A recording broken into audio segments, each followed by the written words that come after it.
Boa noite a todos. Com muita alegria, estamos aqui de novo para conversarmos sobre mais um tema. Conforme prometemos algumas semanas atrás, nós dividimos o tema Amai-vos e Instruí-vos em duas partes, em duas sessões diferentes, para que a gente pudesse abordar com mais clareza cada um deles. E hoje nós vamos falar justamente do Instruí-vos, que vem junto com aquela página muito bonita do Evangelho segundo o Espiritismo, no capítulo 6º, onde se fala do advento do Espírito de Verdade. E o Espírito de Verdade vem nos conclamar: espíritas, amai-vos, este o primeiro ensinamento, instruí-vos, este o segundo. Outro dia nós comentamos sobre o amai-vos, hoje nós vamos para os instruí-vos. Por que nós devemos estudar o Espiritismo? Nos instruir no Espiritismo? Porque essa instrução que nós estamos falando é, sobretudo, a instrução espírita.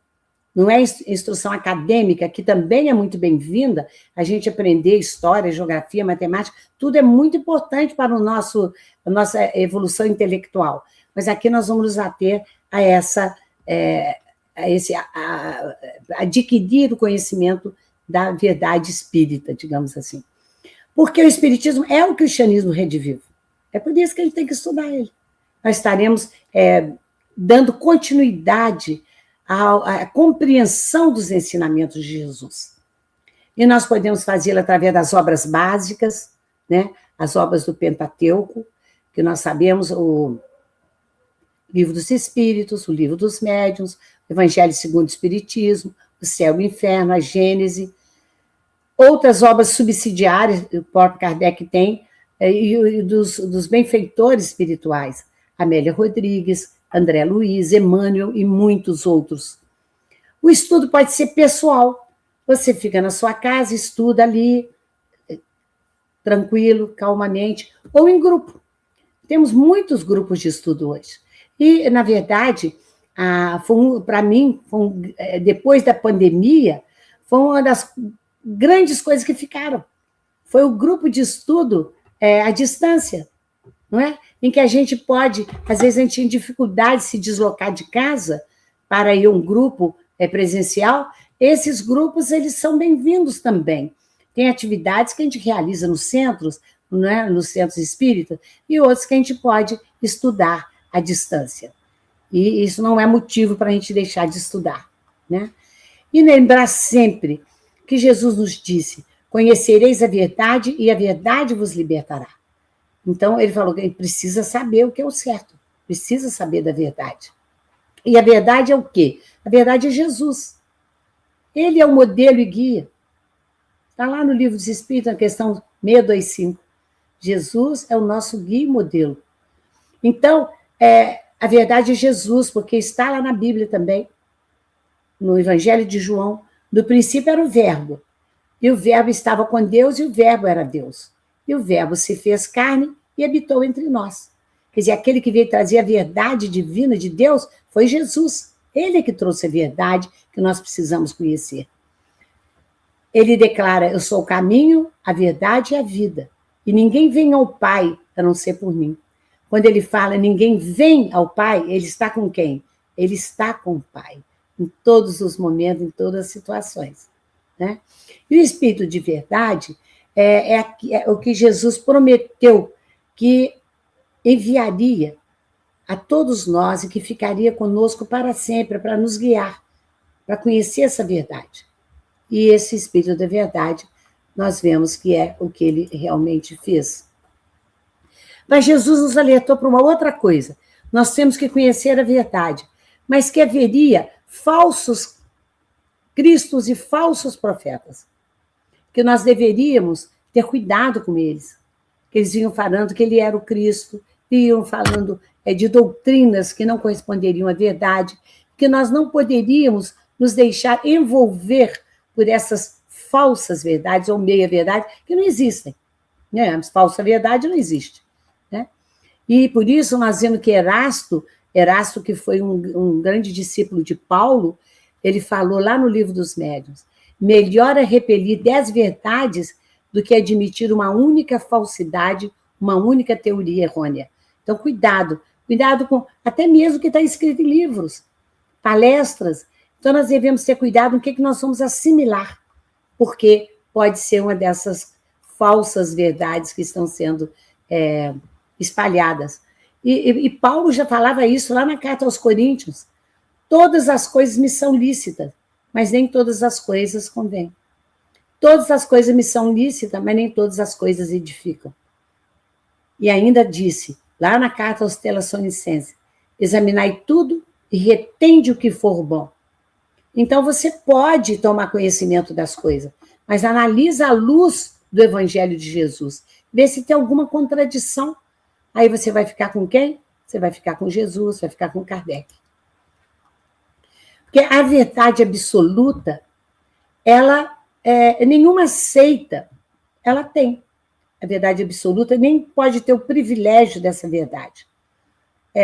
Porque o homem, para ter essa verdade absoluta, ele tem que ter vamos dizer, uma perfeição moral. Ele vai, e os espíritos que aqui encarnam não têm essa perfeição moral. Um dia nós teremos. Ele pode estar apenas parte da verdade conhecer.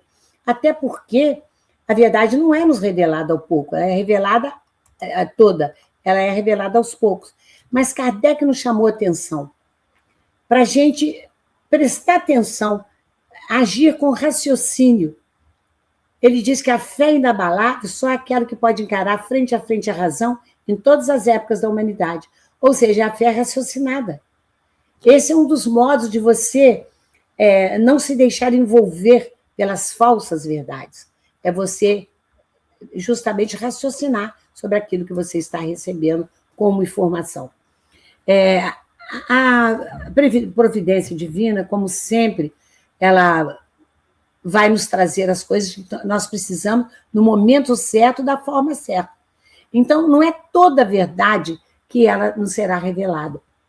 Lá no Livro dos Espíritos mesmo, os Espíritos dizem que a verdade toda, inteira, é como se fosse uma luz muito forte, que se lançasse em torno de nós, nos ofuscaria. Então, nós temos que ir caminhando e conhecendo a verdade aos poucos, né? Porque Jesus falou que não havia nada que estivesse oculto que um dia não se esclareceria. Ou seja, um dia nós conheceremos tudo. Os Espíritos falam mesmo que nós não temos nem vocabulário, entendimento para entender uma verdade mais profunda, né? E Joana de Ângeles fala isso no seu livro Em Busca da Verdade, na psicografia de Divaldo Franco. Ele fala que a ciência ela vai sendo ela própria revelada aos poucos. Ela que tanta importância tem para nós, para o nosso conhecimento, para a nossa evolução. Ela própria vai nos sendo revelada à medida que nós entendemos. Uma coisa nós não podemos, então, deixar de lado, que Jesus é o Verbo encarnado, é a palavra de Deus entre nós. Ele é o caminho, a verdade e a vida, ele é o Espírito de verdade, e ele diz que enviaria um Consolador para nós, e o Espiritismo é isso, é o Consolador. Por isso que nós devemos estudar o Espiritismo, para nós estarmos cada vez mais cientes do ensinamento de Jesus, e não só conhecer, mas aplicar também, né? Emmanuel diz justamente isso no livro Fonte Viva, numa página muito bonita, no capítulo 173. Ele diz que a palavra do Mestre de Jesus é clara e segura, que nós não seremos libertados por alguns aspectos da verdade, ou por verdades provisórias, de que sejamos detentores no círculo das afirmações apaixonadas a que nos inclinemos. Ou seja, falsas verdades, digamos assim, que nós temos do ponto de vista político, do ponto de vista de paixões por um time, por qualquer coisa que seja, que não são verdades absolutas. A verdade absoluta é só aquela que vem do Mestre Jesus. Aí, o que nós devemos estudar? Né? Já que a gente pode ficar até perdido de tanta coisa que a gente tem aqui atrás de mim, tanto livro que eu preciso ler ainda, mas um dos ensinamentos que nos chega é através da palavra escrita. Palavra escrita. é dos livros, das mensagens, não é? E Emmanuel diz que se nós dispomos de tempo necessário e discernimento, nós podemos ler tudo, tudo, e passar pelo crivo da compreensão e da utilidade. Mas não podemos deixar de escolher o que seja bom e apenas prestigiar somente o que seja bom. Então, é isso. O que eu devo ler? Só coisa boa, então? Não. Se você tem tempo e tem capacidade de discernir o que é bom e mal, você pode ler outras coisas. Assim, não, esse livro aqui, olha, ele trouxe muitas inverdades, muitas interpretações que não estão de acordo com o Evangelho, então eu vou deixá-lo de lado. Mas você quer ver um grupo que não tem essa compreensão, esse discernimento? É o jovem, é a criança, é um adolescente. Para eles, você tem que escolher melhor ainda o que ele vai ler. Porque ele, às vezes, não sabe, não teve vivência nessa encarnação para discernir o que é certo ou errado para ele. Outra vez é através da palavra falada que nos chega, né? A palavra é um fio de sugestão muito sério, muito vigoroso, que nos marca muito. Eu me lembro dessa palavra da carta de Tito, que ele fala que a linguagem sã e irrepreensível nós devemos ter para que o adversário se envergonhe de nós, não tendo mal que falar de nós. Não devemos descer, se alguém está nos ofendendo, falando com palavras chulas, desagradáveis, nós não devemos descer ao nível deles. Não devemos nunca nos dirigir ao outro com essas palavras impróprias. E quando os obstáculos morais se agigantarem, a maldade tivesse a ponto de triunfar, de você perder o sentido, você não pode dizer em louvor da bondade alguma coisa, cala-te e ora. Ele fala, fica quieto. É melhor você se calar do que você se perder mais ainda no embate com o adversário. Aí, eu me lembro que eu gosto muito disso aqui, das 3 peneiras de Sócrates. Sócrates era um grande sábio, né? Nós sabemos disso, um grande filósofo grego. Ele, um dia chegou perto dele um discípulo e falou assim, eu queria te contar uma coisa. Aí ele falou assim, já passou isso que você quer me contar pelas 3 peneiras? Ele falou assim, mas que 3 peneiras? Aí ele falou assim, primeiro, a peneira da verdade. Pergunte se o que você vai dizer é realmente verdadeiro, se tem provas ou se é apenas um boato que você está espalhando. Segundo, a peneira da bondade.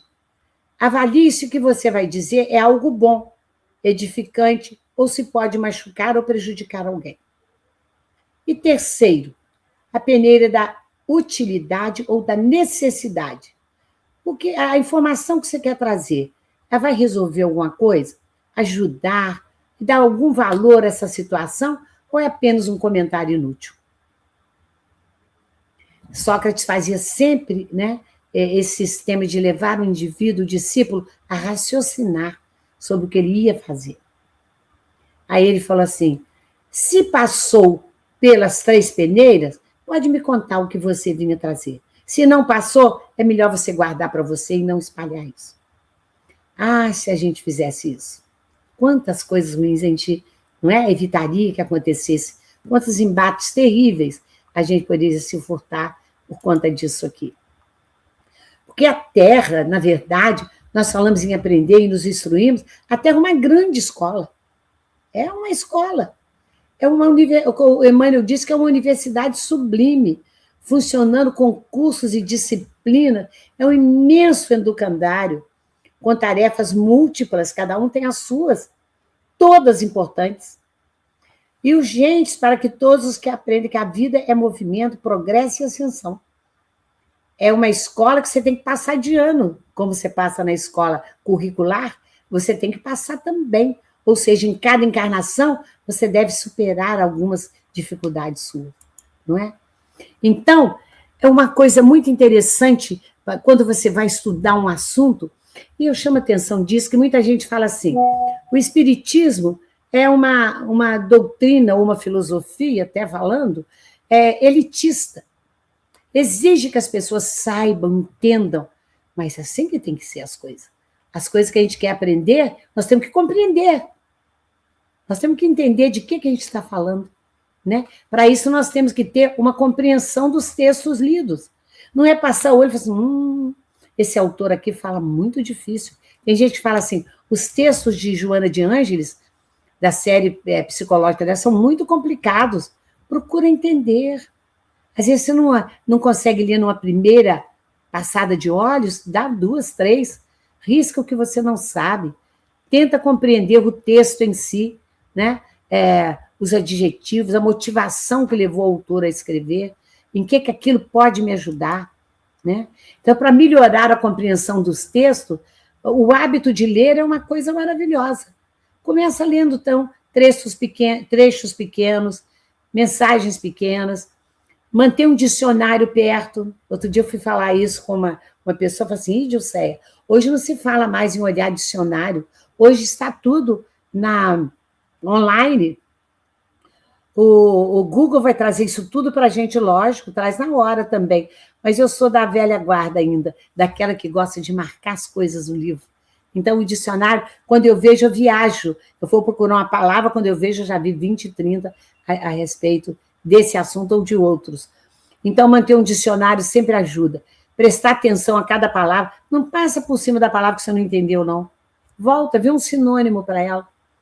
Sublinhar, então, essas palavras desconhecidas, ler o texto mais de uma vez, fazer um resuminho do texto. Agora nós vamos, no sábado, voltar a estudar os textos das obras os livros de André Luiz. Eu já estou fazendo um resuminho de onde nós chegamos no último livro, para que eu me recorde de tudo e passo para o nosso grupo de estudo aquilo que nós estudamos até aquele momento.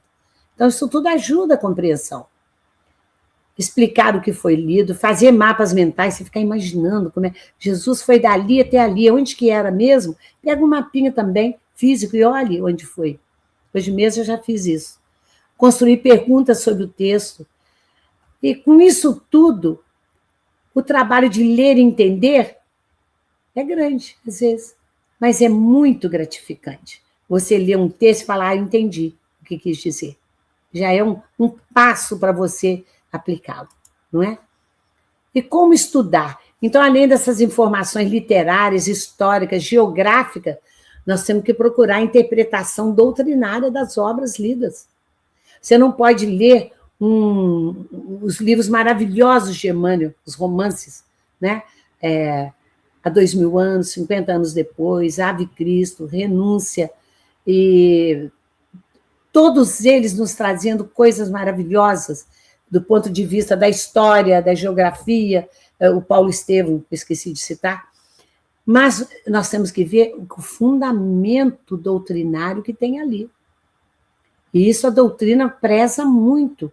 Tem um livro que chama Memórias de um Suicida, que é um livro maravilhoso, né? Pela psicografia de Ivone do Amaral Pereira, ditado pelo Camilo Cândido Botelho, que era o Camilo Castelo Branco. É uma obra que ficou cerca de 30 anos na gaveta. Ela já tinha recebido, ela ficou 30 anos na gaveta e só foi publicada em 1955, porque ela teve que aguardar a publicação de Nosso Lar para desvendar o mundo espiritual, senão ninguém ia entender o que estava naquele livro. Olha a preocupação da espiritualidade.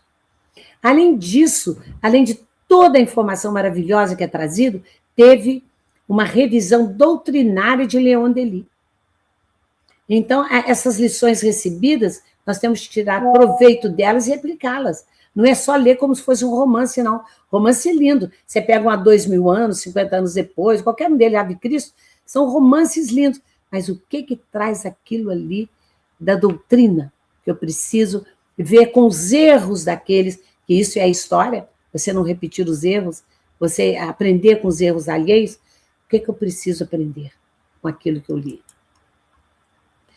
E Emmanuel vai nos dizer ainda, no Consolador, na questão 209, quando pergunto a ele, o escritor de determinada obra será julgado pelos efeitos produzidos pelo seu labor intelectual na Terra? Quantas obras nós temos, e quem fala muito disso é Bezerra de Menezes. Ele fala em vários dos seus livros, nas introduções, que O escritor, aquele, sobretudo, que age sobre a mente infantil do jovem, do adolescente, ele tem uma responsabilidade imensa para o que está passando para a cabeça desse jovem. Muito grande. E nós lembramos disso quando vocês se lembram, Leon Tolstói, que era um grande escritor russo, um dos grandes romancistas russos, quando ele escreveu Ana Karenina, um romance maravilhoso que teve várias versões cinematográficas, inclusive, a heroína Ana Karenina, ela suicida no final. Aquilo levou uma onda de suicídio na Rússia. Como em outros livros também, que a gente pode citar. Mas, nesse caso, Tolstói se tornou espírita. E ele ficou extremamente decepcionado com ele mesmo pelo fim que ele deu àquela heroína. Que ele ia dedicar os seus dias no mundo espiritual a combater esse suicídio. Né? Então, Emmanuel fala que o livro é igual uma semeadura. Você está jogando as sementes ali, elas vão para todo lugar. Se você semeia coisa boa, vai colher coisa boa. Mas se não semear, é uma semeadura perdida. E você vai ser responsabilizado pela não-verdade ou pela interpretação que você quis dar de uma verdade estabelecida no meio que você está disseminando, sobretudo com o jovem. Eu tenho muito medo disso. O que chega à cabeça do jovem?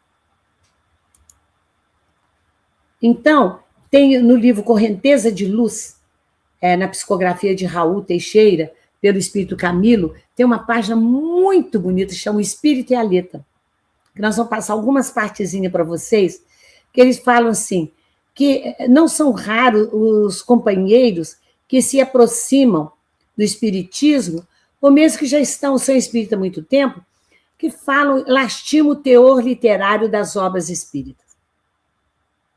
Afirmo que é difícil penetrar o conteúdo teórico, em virtude da complexidade vocabular. Aqui ele já está dando uma palavra mais complicada. Ou seja, as palavras difíceis. Aquilo que eu dizia. Falam que o espiritismo escreve difícil. Escreve, então não dá para entender. Mas não é assim. Ele fala que os mensageiros tornam uma página que ele chama de pouca compreensão, fica cansativo, que é mais fácil, em vez de ler, você ouvir uma palestra, ou assimilar informações de outro tipo de experiência sem ter que ler. Mas isso é um certo quê? É um comodismo intelectual, ele fala. É um comodismo intelectual. Então, você não pode, à primeira vista que você se depara com um texto ou com um livro e não compreender, deixá-lo de lado. Pode ser que ele venha lhe trazer muitas informações muito importantes. Então, ele fala uma coisa muito interessante nessa página. Ele diz assim, como que se comportam as pessoas que leem outros livros, às vezes profissionais, né? Livros teóricos ou práticos, e que são muito difíceis. Eles vão abandoná-lo por causa disso? Aí ele fala assim, o aluno das ciências médicas, que em frente a termos técnicos e específicos, que são a base da teoria do estudo, ele vai abandonar? Vai falar com o professor, não vou ler esse livro não, porque ele é difícil? Aí eu dei exemplo aqui na minha área de alguns livros que são complicados de ler, e pelo tamanho, pela língua, e que eu não pude deixar de lado, senão não progredia. Por exemplo, esse Endocrinology, do Williams, tem 1.712 páginas em inglês. E eu vou me queixar? Não. O outro, Genetics and Endocrinology, tem também 1.229 páginas em inglês.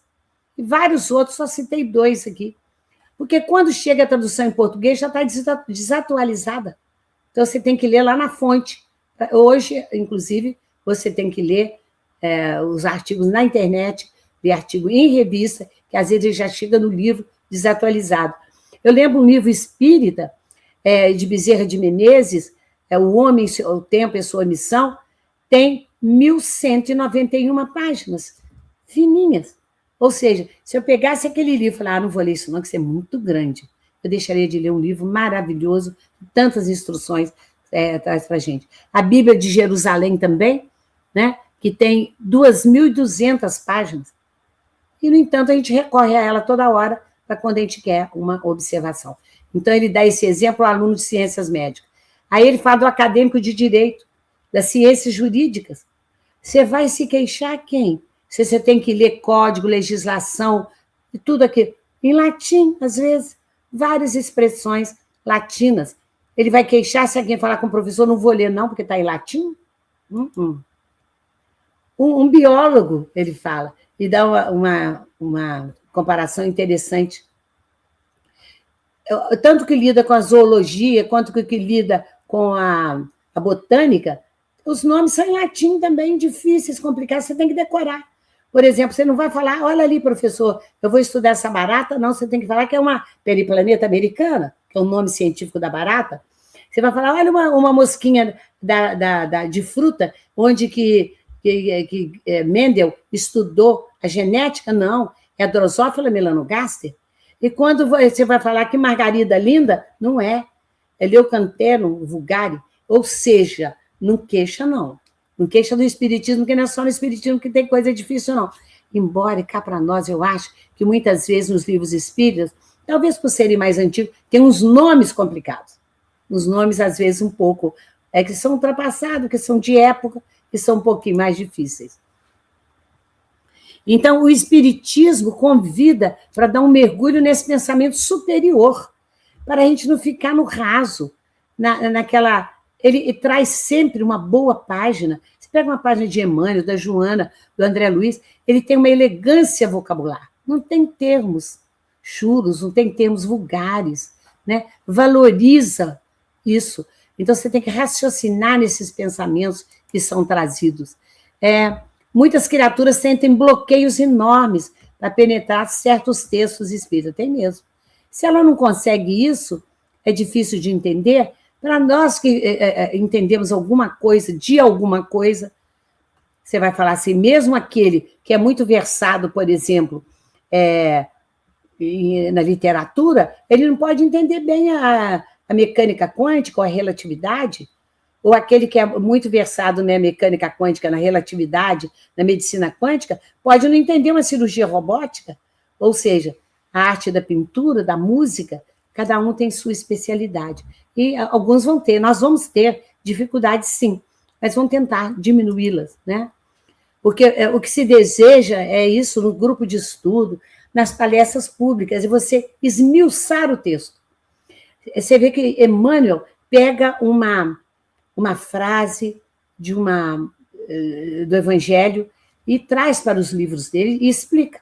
Pega o Fonte Viva, por exemplo, que é um livro maravilhoso, com 180 mensagens trazidas a respeito de Paulo ou o que Jesus falou. Nós pegamos a mensagem de Emmanuel e esmiuçamos mais ainda para a nossa vida atual.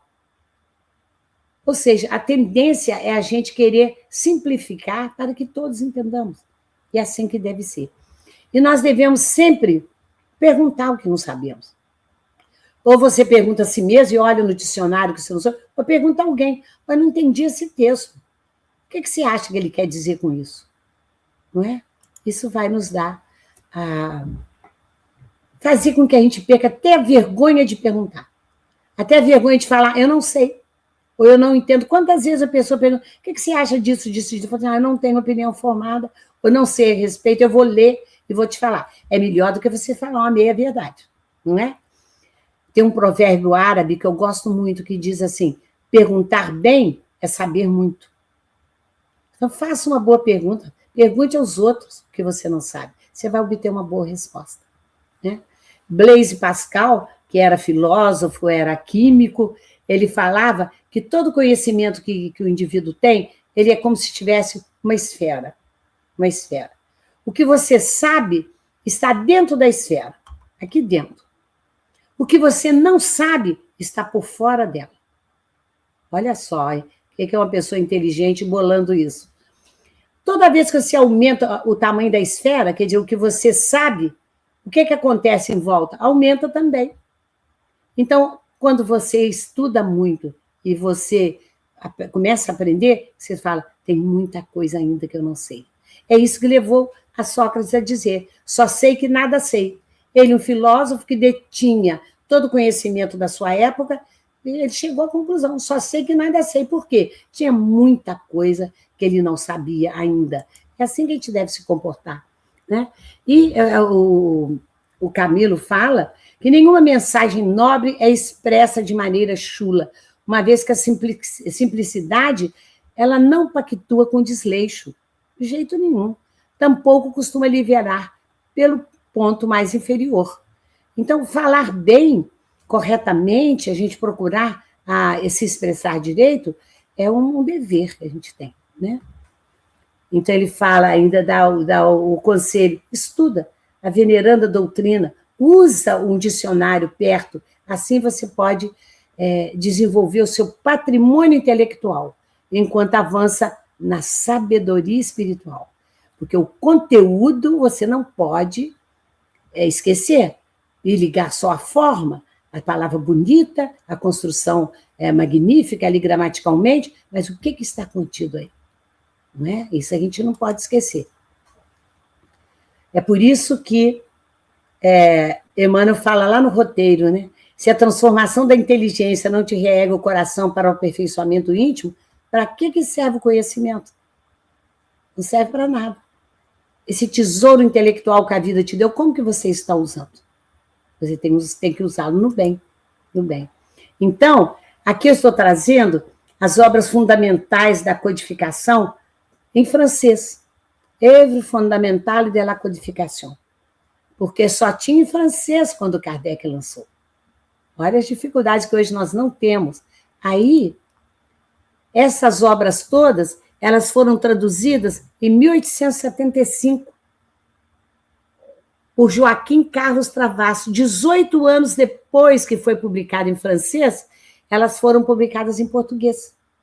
E sabe a quem ele deu o Livro dos Espíritos, traduzido por ele? A Bezerra de Menezes. E mudou a vida de Bezerra de Menezes e ele se tornou espírita. Olha a importância de um livro, né, que você ganha ou dá de presente. Você fornece para o outro uma página, um livro, uma palestra. Então, você vai, às vezes, o que Bezerra de Menezes fez e faz pelo Espiritismo hoje, começou aqui, quando ele recebeu um livro de presente de um autor brasileiro que traduziu para o português as obras da codificação. Então, o livro espírita, Emmanuel vai nos dizer, cada livro edificante é uma porta libertadora. Ele vai fazer uma comparação sobre um bom livro e um livro espírita. Cada livro edificante é uma porta libertadora, não tem dúvida. Seria um bom romance, uma obra de história, de geografia, né? Uma boa biografia, isso é muito bom. Mas o livro espírita emancipa a alma dos fundamentos da vida. O livro científico livra da incultura. Você passa a conhecer melhor as coisas. Mas o livro espírita livra da crueldade para que os louros intelectuais não se desregrem na delinquência. E te dá, sabe o quê? Humildade. Aquilo que nós já falamos. E dá humildade, a simplicidade, para você não se deixar corroer pela sua intelectualidade. Pela sua. O livro filosófico livra do preconceito. É muito bom que a gente saiba a filosofia. Mas o livro espírita livra da divagação delirante, a fim de que a elucidação não se converta em palavras inúteis, em teorias inúteis, né? Em facções que você siga. O livro piedoso, o livro do desespero, os livros de autoajuda, os livros religiosos. Mas o livro espírita livra da superstição, para que a fé não se abastarde em fanatismo. É a fé raciocinada que a nossa doutrina nos traz. A doutrina é tão consoladora porque ela é muito elucidadora. Ela esclarece e consola ao mesmo tempo. O livro jurídico livra da injustiça, mas o livro espírita livra da parcialidade, a fim de que o direito não se faça instrumento de opressão em como você vai aplicar as leis, baseado nas leis divinas. O livro técnico livra da incipiência. Nós precisamos disso, da técnica, né? Da evolução da indústria e tudo. Mas o livro espírita livra da vaidade para que a especialização não seja manejada em prejuízo dos outros, como você vai tratar aquele que te ajuda ou ajudou até a desenvolver uma teoria. O livro da agricultura livra do primitivismo, novas técnicas, e você tem um ganho muito maior com a agricultura, muito alimento, etc. Mas o livro espírita livra da ambição desvairada, a fim de que o trabalho na gleba não se envileça. O livro de regras sociais livra da rudeza de trato. E é tão bom a gente ter ternura, educação para lidar com o próximo, mas o livro espírita livra da irresponsabilidade, que muitas vezes transforma o lar em atormentado reduto de sofrimento. Que não adianta também você ser uma pessoa muito polida fora de casa. E, dentro de casa, aqueles que você recebeu na sua família, né, na sua parentela, e que você precisa trabalhar para que você vença as dificuldades que vocês já tiveram juntos, às vezes em outras vidas, você acaba atormentando a todos e não tendo paciência para passar por aquilo. O livro de consolo livra da aflição, o que é muito bom, mas o livro espírita livra do êxtase inerte para que o reconforto não se acomode na preguiça. A gente lembra sempre que o Espiritismo fala que você tem que associar a fé, a esperança, a coragem, a força no trabalho no bem. Sempre no trabalho no bem. Sempre vai pregar isso. O livro de informações livra do atraso, mas o livro espírita livra do tempo perdido, a fim de que a hora vazia não nos arraste a queda em dívidas escabrosas. Amparemos, então, o livro respeitável que é a luz de hoje. No entanto, auxiliemos e divulguemos, quanto nos seja possível, o livro espírita, que é a luz de hoje, amanhã e sempre.